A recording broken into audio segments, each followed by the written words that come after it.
Hi, my name is Ryan Bledsoe. I'm with Frothy Monkey Roasting Company, and welcome to Tasting Coffee Like a Pro, Part 2. Today we're going to talk about body and mouthfeel and all the words that we use to differentiate the different aspects of the body of the coffee and the mouthfeel, which are used fairly synonymously in the coffee industry. Body, a lot of times we talk about the fullness of it, the viscosity on your tongue.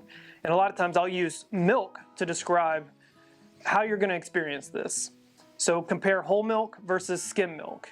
And a lot of that has to do with the fats and the sugars in the milk. So coffee is very similar. You're going to get more sugars and oils from certain coffees that are going to create a different body on your tongue that's going to feel heavier, more full, or it could be more light and airy. So that is how you can differentiate bodies in coffee. The mouthfeel, a lot of times we talk about the finish. That's one of the aspects we talk about. We want to make sure, obviously, the coffee tastes pleasant on the palate when you finish.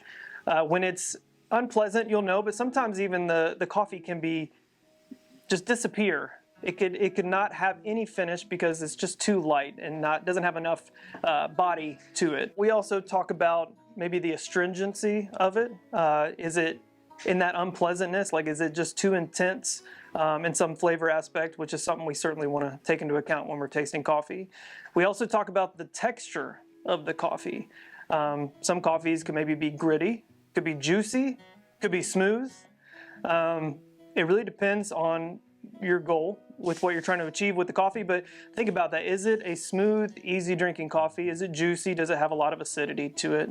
One thing that can affect the way you perceive the body and the mouthfeel and even the taste, like in our previous series, is the temperature of the coffee. We taste things a lot better and we can perceive flavors easier when something's closer to our body temperature. So if you're drinking a liquid that is really hot or really cold, it's going to affect the way you perceive the coffee.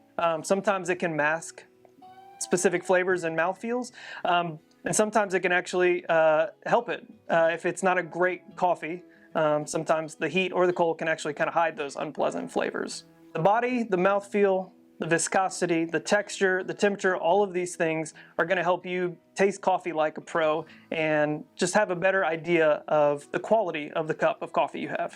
Stay tuned for part 3 where we're going to talk about sweetness, bitterness, and acidity and how balance of all three of those are going to create a really great cup of coffee.